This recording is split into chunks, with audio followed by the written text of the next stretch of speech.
Hello everyone and welcome to your own show of economics that is economics on the move. आपको पता है economics on the move पे regularly हम इस वक्त की जो इकोनॉमिक हैपनिंग हो रही है उसको one by one cover up कर रहे हैं। और इस वक्त बेसिकली कोरोना वायरस की वजह से जो इकोनॉमिक इवेंट्स हो रहे हैं, चाहे वो नेशनल हो चाहे इंटरनेशनल हो, उसको भी कवर अप करने की बात कर रहे हैं।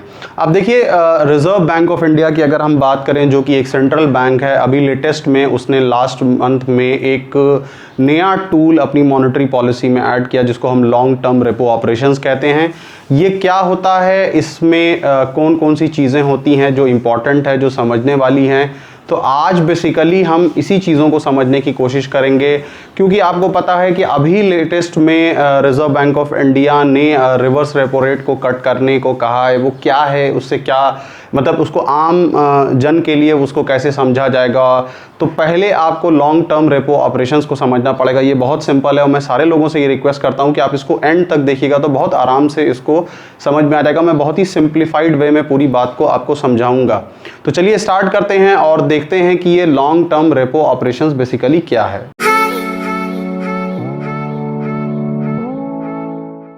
Okay friends, so basically start करते हैं और देखते हैं कि ये एलटीआरओ है क्या। देखिए, एलटीआरओ स्टार्ट करने से पहले मैं बताना चाहता हूं कि दो तरीके की पॉलिसी हमारे यहाँ होती है।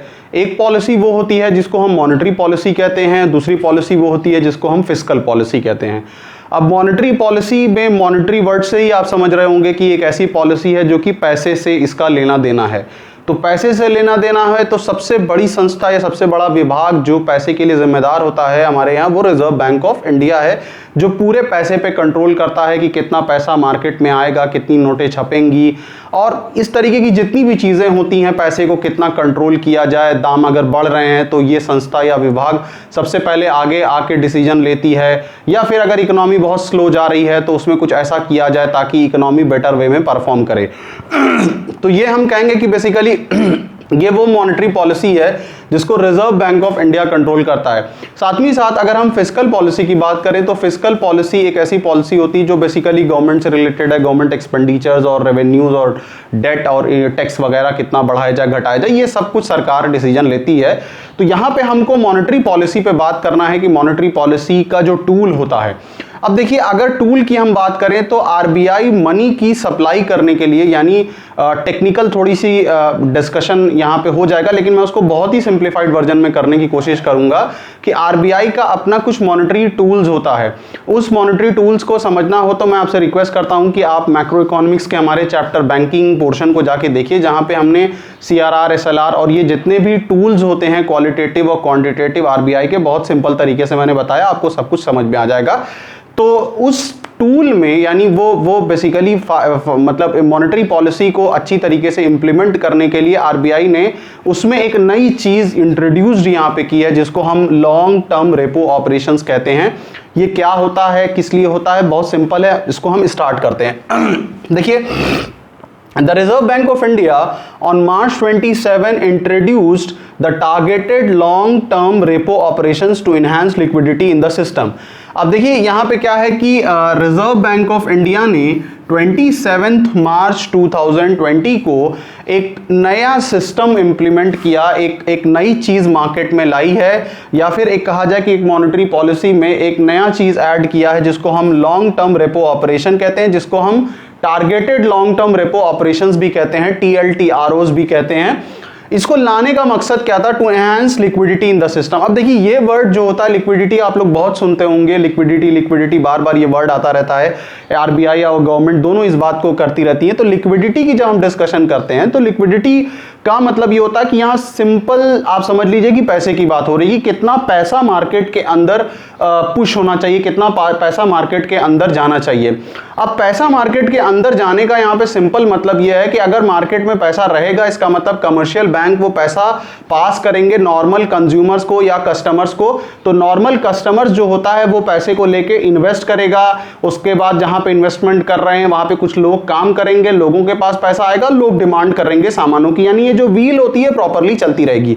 एक बात और ऐड करना चाहूंगा यहाँ पे कि जिस तरीके से हम कंज्यूमर्स जो होते हैं वो एक कमर्शियल बैंक के पास जाते हैं, अपना खाता खुलवाते हैं, अब कमर्शियल बैंक की अगर हम बात करें तो मैं यहाँ पे पब्लिक सेक्टर और प्राइवेट सेक्टर सारे बैंकों की बात कर रहा हूँ, यानी PNB, SBI, HDFC, axis, union bank, ICICI, सारे बैंकों की मैं बात कर रहा हूँ। उसी तरीके से ये सारे commercial bank reserve bank of India के पास जाते हैं और रिजर्व बैंक ऑफ इंडिया के ये बेसिकली क्लाइंट होते हैं। जिस तरीके से हम लोग क्लाइंट हैं, हम कस्टमर होते हैं इन पीएनबी, एसबीआई के, उसी तरीके से आरबीआई का क्लाइंट ये लोग होते हैं। यानी एक ऑर्डिनरी पर्सन आरबीआई में अपना अकाउंट नहीं ओपन करा सकता है, ये कमर्शियल बैंक ही डायरेक्ट उनसे एक तरीके से उनसे पैसा लेते हैं या फिर उनके डायरेक्ट कस्टमर होते हैं। Under TLTROs bank borrow 1 to 3 year. अब देखिए होता क्या है कि targeted long term repo operations की अगर हम बात करें तो यहां पे अभी हम एक चीज और आपको अभी समझाएंगे, लेकिन बस आप यहां पे समझ लीजिए कि बैंक ये जो पैसा पा रहा है आरबीआई के इस टूल से, आरबीआई के इस नए हथियार से, उसमें पैसे की पाने की लिमिट कितनी है या फिर उधार कितने दिनों के लिए मिल रहा है, 1 साल से 3 सालों तक के लिए ये उधार मिल रहा है। अब एलटीआरओ की अगर हम बात करें तो ये भी सवाल होता है कि क्या इंडिया पहला कंट्री है जो एलटीआरओ इंप्लीमेंट कर रहा है? नहीं, ऐसा नहीं है। एलटीआरओ सबसे पहला यूरोपियन सेंट्रल बैंक ने किया था। कब किया था? 2008 की जो फाइनेंशियल क्राइसिस आई थी उस टाइम यूरोपियन सेंट्रल बैंक ने इसको अपने यहाँ इंप्लीमेंट किया था और बहुत ज़्यादा पैसे बांटे थे 1 साल से 3 सालों के लिए अपने बैंकों को। LTRO was an acronym coined by ECB that stood for long term refinancing operations। अब देखिए यहाँ पे एक छोटी सी और बात है कि जो यूरोपियन सेंट्रल बैंक ने LTRO को बेसिकली उसका लॉन्ग फुल फॉर्म यूज किया था, वो लॉन्ग टर्म रीफाइनेंसिंग ऑपरेशंस था।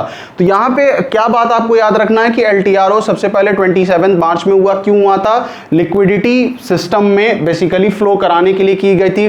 टाइम पीरियड क्या है LTRO का? 1 ईयर से 3 ईयर तक है। सबसे पहले किसने किया था? यूरोपियन सेंट्रल बैंक ने किया था 2008। इसके बाद मैं आपको बताने वाला हूं LTRO से पहले कि 2 मॉनेटरी पॉलिसीज होती है, उसको मैं थोड़ा सा समझाऊंगा, तब मैं LTRO के उस पे आऊंगा कि इससे क्या फायदा है और इसको क्यों इंप्लीमेंट किया रिजर्व बैंक ऑफ इंडिया ने। ओके फ्रेंड्स, सो LTRO को थोड़ा सा समझने के बाद यहां पे मैं आपसे मॉनेटरी पॉलिसी ऑफ आरबीआई पे डिस्कशन कर रहा था कि ये monetary policy of RBI basically क्या है।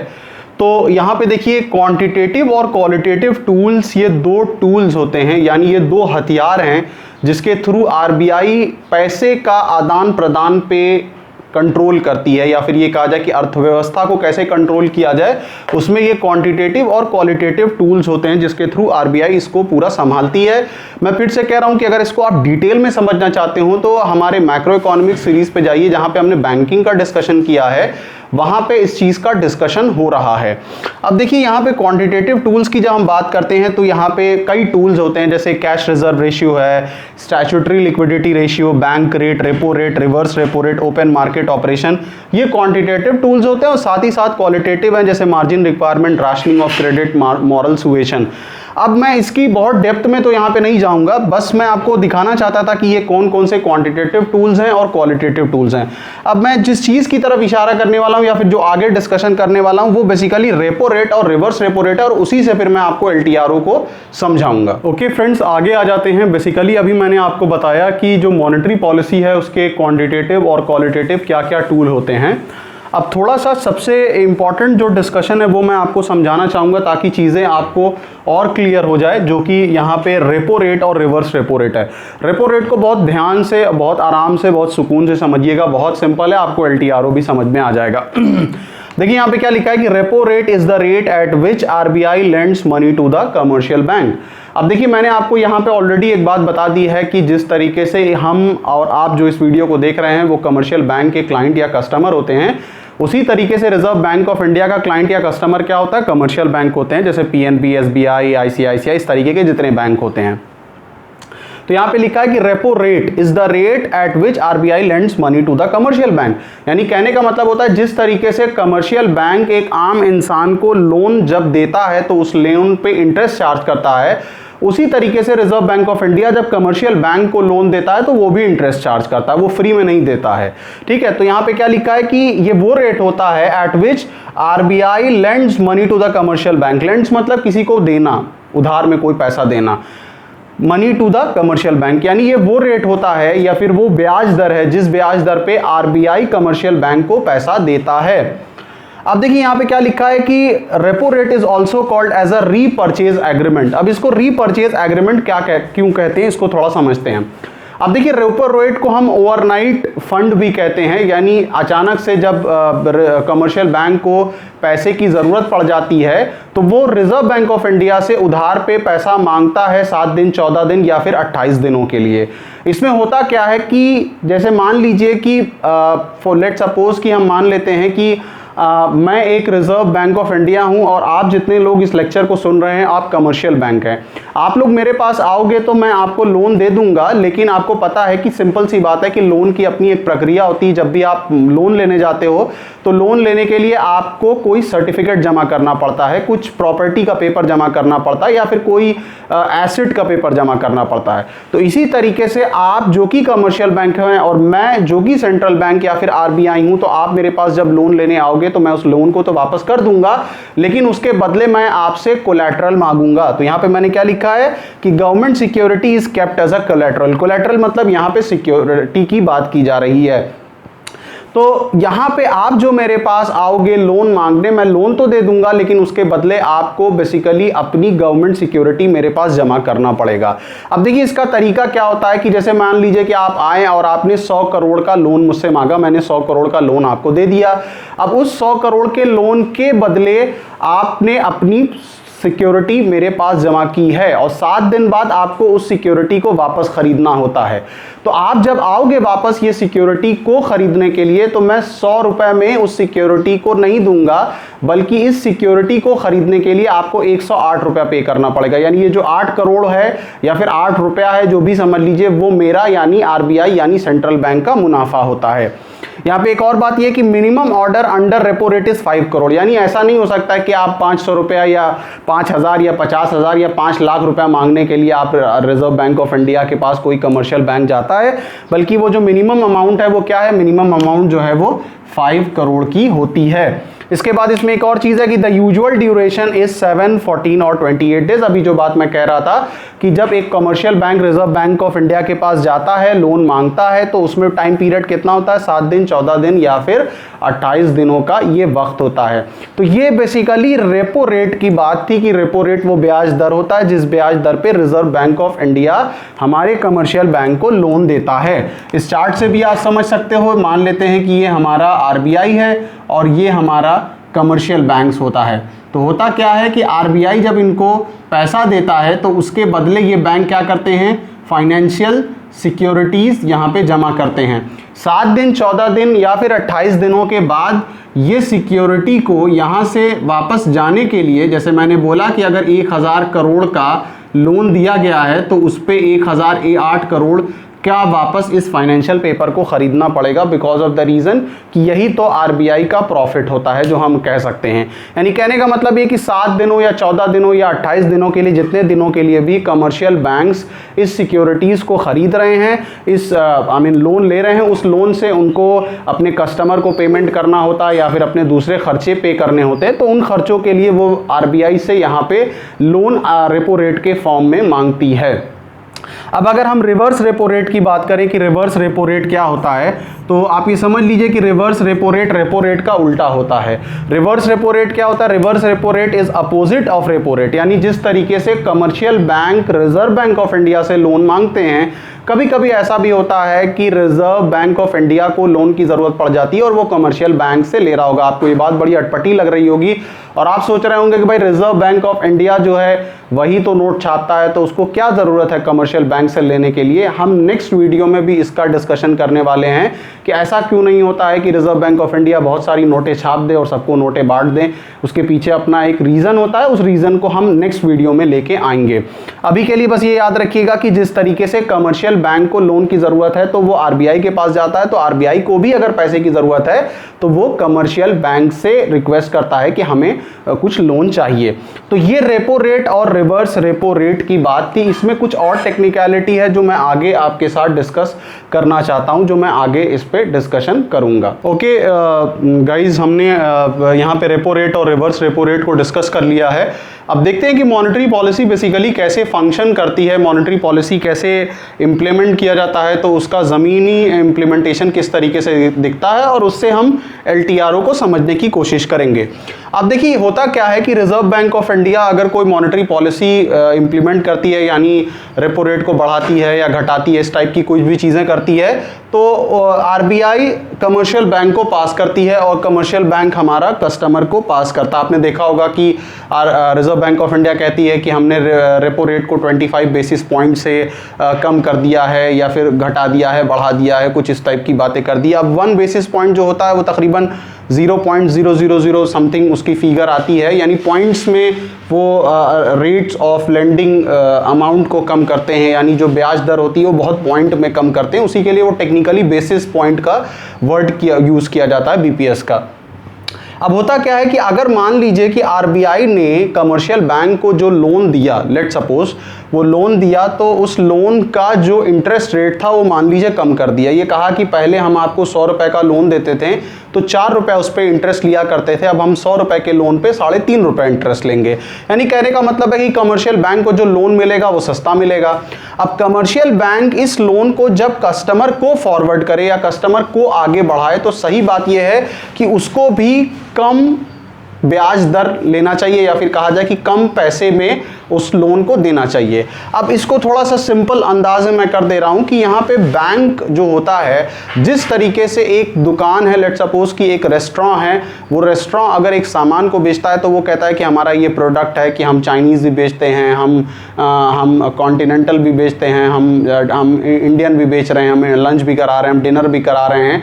तो वो क्या होता है कि ये उसके प्रोडक्ट होते हैं। उसी तरीके से जो कमर्शियल बैंक होता है, लोन भी उसका एक तरीके से प्रोडक्ट होता है। तो जिस तरीके से RBI कमर्शियल बैंक को सस्ते रेट पे या सस्ते ब्याज पे अगर इंटरेस्ट पास कर रहा है और लोन दे रहा है, तो होना तो यही चाहिए कि कमर्शियल बैंक आगे भी उसको सस्ते पे ही बढ़ाए। अब इसमें मकसद क्या होता है? देखिए मकसद ये होता है कि RBI कोशिश ये करता है कि इंटरेस्ट रेट को घटा दो। तो इंटरेस्ट रेट को घटाओगे तो कमर्शियल बैंक को जब लोन सस्ते पड़ेंगे तो कमर्शियल बैंक सस्ते लोन कस्टमर को बढ़ाएंगे। तो जब कोई भी चीज सस्ती हो जाती है तो सिंपल सी बात है इकोनॉमिक्स में कि ज्यादा से ज्यादा उसको लोग खरीदने के लिए आते हैं, चाहे वो कोई प्रोडक्ट हो, चाहे वो बैंक का product in the form of loan हो। लेकिन होता क्या है कि जैसे मैंने रेपो रेट में क्या कहा कि रेपो रेट में 7 दिन, 14 दिन या 28 दिनों का टाइम दिया जाता है, और वो लोन RBI अगर देता है तो उसके बदले कमर्शियल बैंक उनको गवर्नमेंट सिक्योरिटी देते हैं।